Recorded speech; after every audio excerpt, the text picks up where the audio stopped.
The drums of war are always beating. But what if I told you the greatest battles are not won with swords or fists, but with the mind?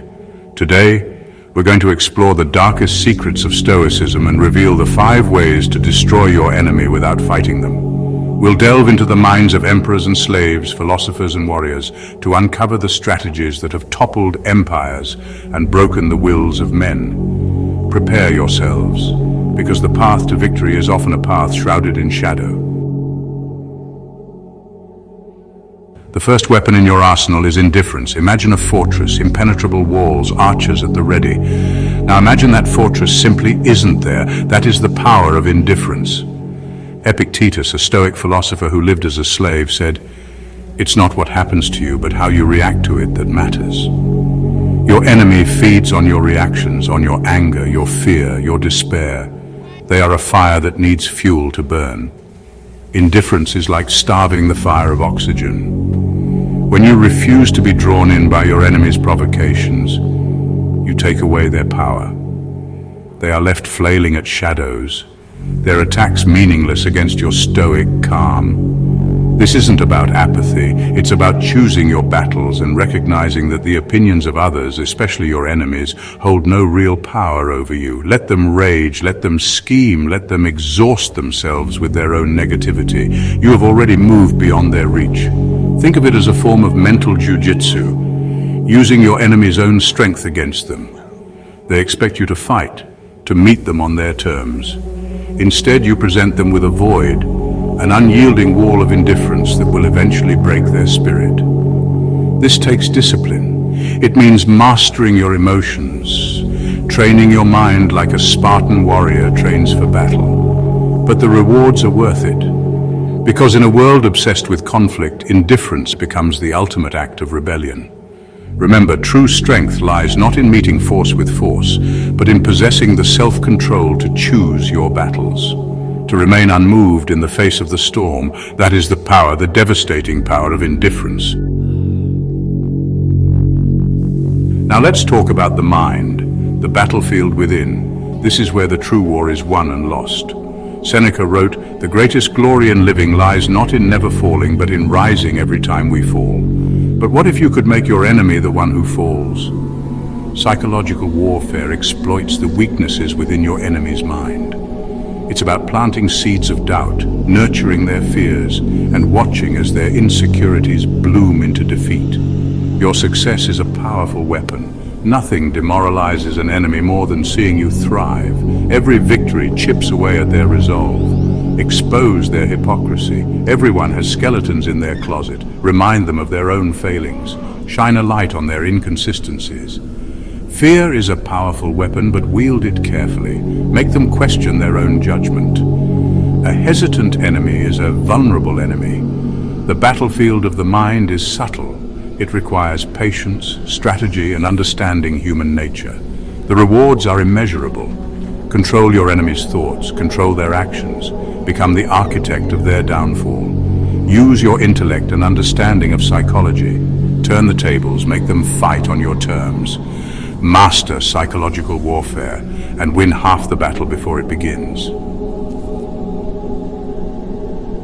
Chapter 3. The strategy of silence. In the heart of a raging storm there is a stillness, a center where the chaos cannot reach. That, my friends, is the power of silence. Marcus Aurelius, Emperor of Rome and a practitioner of Stoicism, wrote, "The universe is change, our life is what our thoughts make it." But what about the thoughts of your enemy? Silence can be a weapon, sharper than any sword, more deafening than any war cry. It is the ultimate mind game, forcing your opponent to confront the emptiness you present. When you refuse to engage in their petty arguments, when you meet their accusations with silence, you disarm them. They thrive on your reactions, on the energy you expend in defending yourself. Silence starves them of that energy. Imagine a vast, echoing void. That is what you present to your enemy with your silence. Their words, their insults, their attempts to provoke, they all disappear into that void, leaving them alone with their own thoughts. And thoughts, as we know, can be dangerous things, especially when they are left to fester and grow in the silence. Doubt creeps in. Fear takes root.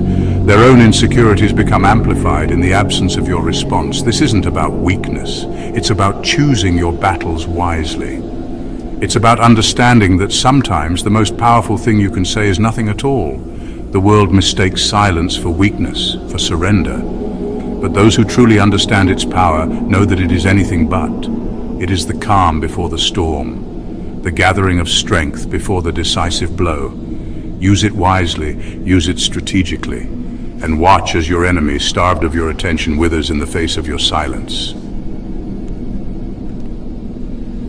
Chapter 4. The tactic of turning the tables. On the battlefield, there are moments when the tide turns, when the defender becomes the aggressor and the hunter becomes the hunted. This is the essence of turning the tables, a Stoic principle that can be your most devastating weapon. Epictetus, our guide through the trials of life, reminds us it's not what happens to you, but how you react to it that matters. Your enemy expects you to react in a certain way, to be predictable, to play by their rules. But what if you turn those expectations against them? Imagine a mirror reflecting your enemy's attacks back at them. Their insults, their manipulations, their attempts to control the narrative, all turned back on them with devastating precision. This isn't about stooping to their level. It's about using their own tactics against them, exposing their hypocrisy, and forcing them to confront the consequences of their actions. You see, most bullies, most antagonists are fueled by insecurity. They attack because they feel small and insignificant. By turning the tables, you expose that insecurity. You force them to question their own sense of power. This tactic requires cunning, a keen eye for observation, and the ability to think on your feet. You must anticipate your enemy's moves, understand their motivations, and be prepared to strike when they least expect it. But when executed correctly, turning the tables can be the ultimate power move. It shifts the balance of power, disarms your enemy, and leaves them questioning their own sanity. Remember, the battlefield is a fluid environment. Don't be afraid to adapt, to improvise, to use your enemy's own momentum against them. Turn the tables and claim victory on your own terms. Chapter 5. The Art of Letting Go. The final battle is the one fought within. Let go of anger, resentment, the thirst for revenge. This is the art of letting go, a powerful weapon. Seneca reminds us, the greatest glory in living lies in rising every time we fall. Rise above the need for revenge. Holding on to anger only hurts you. Letting go is supreme strength. Free yourself from hatred and resentment. Choose peace over retribution. True victory is conquering yourself. Sometimes the greatest act of self-conquest is simply letting go. Outro victory through Stoicism. And there you have it. The 5 ways to destroy your enemy without fighting them, the whispers of ancient wisdom forged in the fires of experience passed down through the ages. These are not just tactics, but a way of life, a philosophy that empowers you to face any challenge, any adversary with unwavering strength. Remember, the greatest battles are won with the mind, not with the sword. Master yourself and you master your destiny. Choose your battles wisely and emerge victorious from the conflicts that truly matter. Thank you for joining me on this journey into the heart of Stoicism. May its wisdom guide you, protect you, and lead you to a life of true victory.